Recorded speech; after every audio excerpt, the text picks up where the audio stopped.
படம் டைரக்ட் பண்ணலான்னு முடிவு பண்ணிட்டேன். ஐயோ சாமி, நீங்க படம் டைரக்ட் பண்றதெல்லாம் இருக்கட்டும், அதை யார் சாமி முதல்ல பாக்குறது? இந்த தமிழ் சினிமா இண்டஸ்ட்ரி மட்டும் இல்லடா, நான்லாம் டைரக்ட் ஆகிட்டேன்னு வச்சுக்க, இந்த ஒட்டுமொத்த ஃபேன் இந்தியாவே என்னை தலையில தூக்கி வச்சுட்டு கொண்டாடுற நாள் ரொம்ப பக்கத்துல தான் இருக்கு, தெரிஞ்சுங்க. ஃபேன் இந்தியா இல்லை, ஃபேன் இந்தியா. நம்ம சாமிக்கு ஃபேன் இந்தியாவே ஒழுங்காக சொல்ல தெரியல. இவரெல்லாம் படம் எடுத்து நம்ம தமிழ் சினிமா என்ன பாடுபட போகுதோ. டேய், நான் டைரக்ட் பண்ற படத்துல உங்களுக்கு எல்லாத்துக்கும் ஆளுக்கு ஒரு காமெடி ரோல் கொடுக்கலான்னு இருக்கேன்டா. ஆனா நீங்க எல்லாருமே செஞ்சு என்ன கலாய்க்கிறீங்க.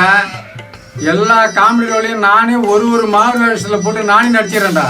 நீங்க எல்லாம் கிளம்புங்கடா. ஐயோ சாமி, நீங்க நம்ம டைரக்டர் சங்கர், ஏஆர் முருகதாஸ், இனி தமிழ் இண்டஸ்ட்ரிக்கே நீங்க தான் சாமி. இப்ப சொன்னிய இது கரெக்ட், அந்த பயம் இருக்கட்டும். ஏன் சாமி, நீங்க எடுக்கிற சினிமா படத்தை என்ன பண்ணி வைக்க போறீங்களோ? நான் பேசுறது வேணா கொஞ்சம் சுமாரா இருக்கலாம், கண்டிப்பா நான் எடுக்கிற படம் எல்லாருக்கும் பிடிச்ச மாதிரி தாண்டா இருக்கும். சரி சரி சாமி, அதை விடுங்க சாமி. முதல்ல படத்துக்கு என்ன தலைப்பு அதை சொல்லுங்க. ஏன் சாமி, படத்துக்கு என்ன கதைன்னு கேட்கறத விட்டுவிட்டு படத்தோட தலைப்பை போய் கேட்குறீங்களே சாமி.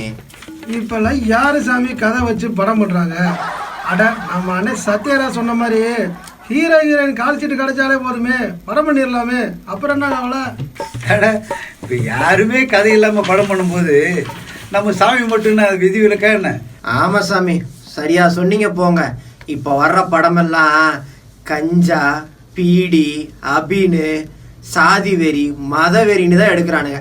நம்ம ஏதாவது கொஞ்சம் கருத்தா எடுப்போமே சாமி. இப்பெல்லாம் எவன் சாமி கருத்து சொன்னா கேட்குறான்? அப்படி சொன்னா நம்மளை கிறுக்கன்னு சொல்றாங்க சாமி. ஏன் சாமி, படம் பேர் என்னன்னு கேட்டு அரை நாள் ஆகுது, இன்னும் படம் பேரை சொல்ல மாட்டீங்க. படம் பேரை சொன்னா ஆக வேண்டிய காரியத்தை ஸ்டார்ட் பண்ணிடலாம்ல சாமி. படம் பேரு கிட்டி. என்ன படம் பேர் கிட்டியா இல்ல நம்ம வாங்க போற வட்டியா சாமி? இல்ல, படத்துக்கு கோட்டுன்னு பேர் வச்சிருக்கேன். நான் சொல்லல, வேலைக்கு ஆக மாட்டாரு. ஏண்டா, இந்த டைட்டிலுக்கு என்ன குறை? எவ்வளோ அழகான டைட்டில் தெரியுமா அது? சாமி, இந்த டைட்டில் தான் நம்ம தளபதி விஜயோட அடுத்த பட டைட்டில் ஆச்சு. அது கூட நம்ம டைரக்டர் வெங்கட் பிரபு தானே டைரக்டர். நான் மாநாடு படம் ஷூட்டிங் வேடிக்கை பார்க்க போனேன்டா. ஆமா, நீங்க ஷூட்டிங் தான் பார்க்க போனோம், அப்புறம் என்ன படம் டைரக்ட் பண்ணவா போக முடியும் சாமி? அப்ப அந்த டீ கடை மாஸ்டர் கிட்ட இந்த கோட்டுன்ற தலைப்பை பத்தி நான் பேசிட்டு இருந்தேன். கண்டிப்பா அந்த டீ கடை மாஸ்டர் தாண்டா அந்த வெங்கட் பிரபுட்ட கண்டிப்பா பேசியிருக்கணும். சாமி, கதை விடுங்க, வேணாம்னு சொல்ல. ஆனா இவ்வளவு பெரிய கதையெல்லாம் விடாதீங்க. நியாயமா பார்த்தா நான் இந்த கேள்வியை உங்ககிட்ட இல்லை எந்த டைரக்டர்கிட்ட கேட்கக்கூடாது. இருந்தாலும் வேற வழி தெரியல, ஆனாலும் கேட்குறேன். படம் பண்ணணும் சொல்றீங்களே, படத்துக்கு கதைன்ற வேலை ஏதாவது வச்சிருக்கீங்களா சாமி? அதானே, என்னடா கதை இருக்கான்னு கேட்டா நம்ம சாமி பள்ளிக்கூட பசங்க தலையை சொல்லிடுற மாதிரி சொல்லிடுறாரு. இதெல்லாம் விளங்குமாடா? இல்ல, கண்டிப்பா கதை இருக்கு. ஆனா கண்டிப்பா அது உங்களை மாதிரி ஆள்லாம் சொல்றதா இல்ல, ப்ரொடியூசர்கிட்ட மட்டும் தான் சொல்ல போறேன். ஏன் சாமி, ப்ரொடியூசர் கிட்டயாவது கதையை சொல்லுவீங்களா? அப்படின்னா எனக்கு தெரிஞ்சு ஓகா ப்ரொடக்ஷன் ஒரு சினிமா ப்ரொடியூசர் இருக்காரு, நான் அவர்கிட்ட கூட்டிட்டு போறேன். அது நம்ம நடிகர் நாகேஷ் சார் கம்பெனி தானே அது? இல்ல சாமி, அது வேற கம்பெனி சாமி. சாமி, இப்பெல்லாம் ஒரு டைரக்டரை அவ்வளோ ஈஸியா கதை சொல்ல முடியாது சாமி. ப்ரொடியூசர் கிட்ட கதை சொல்லணும்னா முதல்ல நீங்க யாருக்கிட்டயாச்சும் அசிஸ்டண்டா வேலை செஞ்சிருக்கணும் சாமி. வேலை செஞ்சாதான் கதையே கேட்கறாங்க சாமி இப்பெல்லாம். இல்லடா, நான் கண்டிப்பா அசிஸ்டண்டா வேலை செஞ்சிருக்கேன். யாருக்கிட்ட? என் ஒய்ஃபு கிட்ட. நான் சொல்லல இவர் வேலைக்கு ஆக மாட்டாருன்னு. சரி, உங்க ஒய்ஃபோட அசிஸ்டண்டா வேலை செஞ்சேன்னு சொல்றீங்களே, அப்படி என்னதான் சாமி வேலை செஞ்சீங்க? சமையல், வீட்டு வேலை, கிளீனிங் எல்லாமே நான் தான். ஐயா, சாமிக்கு எத்தனை குழந்தை? 4. ஏன் சாமி அதான் நிப்பாட்டீங்க? இன்னும் கொஞ்சம் மேலே இருக்கலாமே. பகவான் பிரார்த்தமானதான். இவ்வளவு வேலையும் செய்றீங்களே சாமி. உங்க ஒய்ஃப் என்னதான் வேலை செய்யறாங்க? அரசு உத்தியோகம். எங்க அப்பா சாமி கரெக்டாக வேலை பார்த்துருக்கு. டேய், பாத்தீங்களாடா, வீட்டோட மாப்பிள்ளையா இருந்து 10 பாத்திரம் தேய்ச்சிக்கிட்டு இவரெல்லாம் அசிஸ்டன்ட் டைரக்டரா சொல்றாரு. முடியலடா சாமி. சாமி, நீங்க எந்த டைரக்டர் கிட்டயாச்சும் அசிஸ்டண்டா வேலை செஞ்சிருக்கீங்களா? அப்படி நான் மட்டும்தான் சாமி இப்பெல்லாம் ப்ரொடியூசர்ஸ் எல்லாம் கதை கேட்குறாங்க. நான் நம்ம director Shankar, A R Murugadoss, Bala sir, Lingusamy sir கிட்ட அசிஸ்டண்டா. என்ன சாமி சொல்றீங்க? பெரிய ஆளு தான் போங்க. நீ வேற, அசிஸ்டண்ட்டாக ஒர்க் பண்ண ட்ரை பண்ணேன், ஆனால் வாய்ப்பு தான் கிடைக்கல. ஒரு நிமிஷம் நானே ஆடி போயிட்டேன்டா சாமி. நான் என்னடா பண்ணுறது, என்னை யாரும் சேர்த்துக்கல. சரி சாமி, டேரக்டர்கிட்ட அசிஸ்டண்டா சேரா என்ன மாதிரியான முயற்சியெல்லாம் எடுத்தீங்க? கொஞ்சம் அதையும் எடுத்து விடுங்க, அதையும் கேட்டுருவோம். நான் என் ஒய்ஃபுக்கிட்டலாம் ஹெல்ப் கேட்டேன்டா, என் ஃப்ரெண்டுங்கள்ட்ட கூட ஹெல்ப் கேட்டேன் தெரியுமா. எங்கள் ஊரில் ஒரு மாஸ்டர், டீ கடை மாஸ்டர் இருக்கார், அவர்கிட்ட கூட ஹெல்ப் கேட்டேன். மனுஷன் ஹெல்ப் பண்ண வேலை தெரியுமா. ஏன் சாமி, டேரக்டர் கிட்ட அசிஸ்டண்டா சேர டேரக்டர் கிட்ட தானே வாய்ப்பு கேட்கணும். நீங்க ஊர்ல இருக்க உங்க பொண்டாட்டி, ஃப்ரெண்ட்ஸு, டீ கடை மாஸ்டர் எல்லாம் வாய்ப்பு கேட்டா எப்படி சாமி கிடைக்கும்? சாமி, டைரக்டர் நேர்ல போய் கேட்டதானே வாய்ப்பு கிடைக்கும். இல்லை, நான் நேர்லலாம் வந்தேன், அவங்க வீட்டுக்கெல்லாம் பல தடவை போனேன் தெரியுமா. அவங்க வீடெல்லாம் பார்க்கறதுக்கு ஒவ்வொரு டைரக்டர் வீடும் அவ்வளோ பெரிய காம்பவுண்டு வாலாக இருக்குது. அங்கே ஏற்கனவே ரேஷன் கடையில் நிற்கிற மாரி க்யூவில் நிற்கிறான் அசிஸ்டன்ட் டைரக்டர் ஆகணும்னு நினைக்கிறவங்களாம். டைரக்டருக்கு மூஞ்ச கூட பார்க்க முடியல தெரியுமா. நானும் காலையிலேருந்து சாயங்காலம் வரைக்கும் சாப்பிடாம நின்றுட்டு திரும்பி ஊருக்கு விட்டேன். ஏன் சாமி, அவன் வருஷ கணக்கில் நின்று பார்த்து வாய்ப்பு கிடைக்கலன்னு வெளியே பைத்தக்காரனை சுற்றி திடுறாங்க. இந்த சாமி என்னடானா காலையிலேருந்து சாயங்காலம் நின்றுட்டு போயிட்டேன்னு சொன்னாரு. சரி சாமி, நீ எப்போல்லாம் சென்னைக்கு வந்து டைரக்டருக்கு வாய்ப்பு கேட்டீங்க?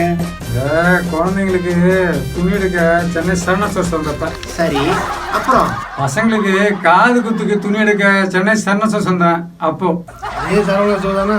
ஆமாம், சரணா ஸ்டோர்ஸு எங்களோட ஃபேமிலி ஷாப்பு. ஏதானும் அப்புறம் என் ஒய்ஃபோட தங்கச்சி கல்யாணத்துக்கு துணி எடுக்க சரண ஸ்டோர்ஸ் வந்தப்போ. சரியா போச்சு போங்க. என் ஒய்ஃபோட அப்பா அம்மாவோட 80வது கல்யாணத்துக்கு துணி எடுக்க சென்னை சரவணா ஸ்டோர்ஸ் வந்திருப்பீங்களே. அப்புறம் ஏன் சாமி, துணி எடுக்க வந்து சரவணா ஸ்டோர்ஸில் நிற்க கூட்டமாக இருக்கணும் எஸ்கேப் ஆகிட்டு டைரக்டருங்க வீட்டெல்லாம் சுற்றி பார்த்துட்டு அவங்கள நேரில் பார்த்து வாய்ப்பு கேட்காம நல்லா வெளியே நின்று வேடிக்கை பார்த்துட்டு போயிருக்கீங்க. இது எப்படி சாமி நாங்கள் முயற்சி எடுத்துக்கிறது? முயற்சிக்குன்னு இருந்த ஒரு மரியாதையை போய்கிட்டீங்களே சாமி. நீங்க டைரக்டர் வீட்டை சுற்றி பார்க்க போயிருக்கீங்கன்னா நான் சொல்லுவேன் சாமி. என்னமோ சாமி, இதெல்லாம் முயற்சின்னு சொல்றது எல்லாம் ஏற்றுக்கவே முடியும். அவன் டைரக்டர்கிட்ட அசிஸ்டண்டாக வேலைக்கு சேர்றதுக்கு 5-6 வருஷம் அலைஞ்சி திரிஞ்சு அதுக்கப்புறம் 5-6 வருஷம் அசிஸ்டண்டாக வேலைக்கு சேர்ந்து ப்ரொடியூசர்கிட்ட கதை சொல்ல முடியாமல் அவன் தவிச்சிட்டு இருக்கானுங்க. சாமி என்னடாண்ணா ஒன்றுமே பண்ணாமல் சைடு வேலையை மட்டும் பார்த்துக்கிட்டு கதை சொல்கிறேன்னு ஸ்கிரிப்டை தூக்கிட்டு வந்திருக்கீங்களே, உங்களுக்கே ஒரு நியாயம் இருக்கா சாமி? அதானே, ப்ரொடியூசரெல்லாம் வேலை இல்லாமல் இருக்கான்னு நினச்சிங்களா? சும்மா இருக்கிறவனே இந்த காலத்தில் பார்க்கறது பெரும்பாடாக இருக்குது. சாமி என்னடான்னா ப்ரொடியூசரை பார்க்கறது அவ்வளோ ஈஸின்னு நினச்சிட்டு இருக்காரு. சாமி மாதிரி ஒய்ஃபு கிட்ட அசிஸ்டண்டாக வேலை செஞ்ச ஆளெல்லாம் நான் ப்ரொடியூசர்கிட்ட கூட்டு போனா என் நிலைமை என்ன ஆகுறது? என்கிட்ட உள்ள கதை வந்து அவ்வளோ ஃப்ரெஷ்ஷான கதை தெரியுமா. இந்த கதை தமிழ் சினிமாவுக்கே புதுசு. நான் மட்டும் ப்ரொடியூசர்கிட்ட ஒரு 2 நிமிஷம் ட்ரெய்லர் மட்டும் சொல்கிறதுக்கு எனக்கு வாய்ப்பு கிடைச்சதுன்னு வச்சுக்க, கண்டிப்பாக நான் படம் பண்ணிடுவேன். ஏன் சாமி, அப்பவும் ப்ரொடியூசர் கிட்ட கதையை சொல்ல மாட்டீங்க, டைரக்டா ட்ரெய்லர் மட்டும்தான்? இல்லை, கதை இருக்குது, சூப்பரான கதை என்கிட்ட இருக்குது. கதை இருக்குன்னு 4 நாளாக சொல்கிறீங்களே தவிர கதையை மட்டும் சொல்ல மாட்டீங்க சாமி. சாமி என்ன கதை வச்சுக்கிட்டா வந்து என்ன பண்ணுறாரு? அவர்கிட்ட கதை இருந்தா சொல்ல மாட்டாரா? பாவம், விடுங்கயா. நான் மாநாடு படம் ஷூட்டிங் ஸ்பாட்டில் பக்கத்து கடையில் டீ கடையில் வேலை செய்கிற மாஸ்டர்கிட்ட கோட்டுன்னு ஒரே ஒரு டைட்டில் பேரை மட்டும்தாண்டா சொன்னேன். அது என்னடானா இப்போ நீங்கள்லாம் சொல்கிறீங்க விஜயோடைய 68வது படத்துக்கு டைட்டில் ஆயிடுச்சின்னு சொல்லிட்டு. ஒரு டைட்டிலை போய் டீ கடையில் சொன்னதுக்கு இன்றைக்கி படமாக வரையும் வந்துடுச்சு. இவ்வளோ பெரிய கதையை, அதுவும் ஒரு புது கதையை இந்தமாரி ஒரு சோஷியல் மீடியாவில் சொன்னேன்னா என் நிலைமை என்ன அவனுக்கு கொஞ்சமாக யோசிப்பாருங்களேண்டா. இதுவரை தமிழ் சினிமா சொல்லாத கதையா சாமி சொல்ல போறீங்க? சும்மா சொல்லுங்க சாமி, கேட்போம். உங்க சிஷ்ய பசங்க சொல்றோம்ல, சொல்லுங்க சாமி. நம்ம தமிழ் சினிமாவில் இருக்கக்கூடிய ஒரு மாஸ் ஹீரோ சிஎம் ஆவரார், அதான் என் படத்தோட ஒன்லைன். என்ன சாமி, இதே கதையை வச்சு தான் 10-5 வருஷத்துக்கு முன்னாடியே நம்ம மணிரத்னம் சார் 20 படம் பண்ணிட்டாரு. ஏன் சாமி, இந்த கதைக்கா நான் இவ்வளோ நேரம் உங்களுக்கு பில்டப் கொடுத்துக்கிட்டு இருந்தேன்? பில்டப்பு என்னோட கதையில் ஒரு டிஃப்ரெண்ட்டான ஃப்ளேவர் இருக்குது தெரியுமா சாமி. இன்னுமா எங்களை பைத்தியக்காரன்னு நினச்சிட்டு இருக்கிறீங்க? சிரிக்க வாய ரெடியாக வச்சுக்கோங்க. இந்த வீடியோவை லைக் பண்ணுங்க, ஷேர் பண்ணுங்க, சப்ஸ்கிரைப் பண்ணுங்க. என்ஜாய் பண்ணுங்க. ஜாலியோ ஜிம்கானா, ஜாலியோ ஜிம்கானா, ஜாலி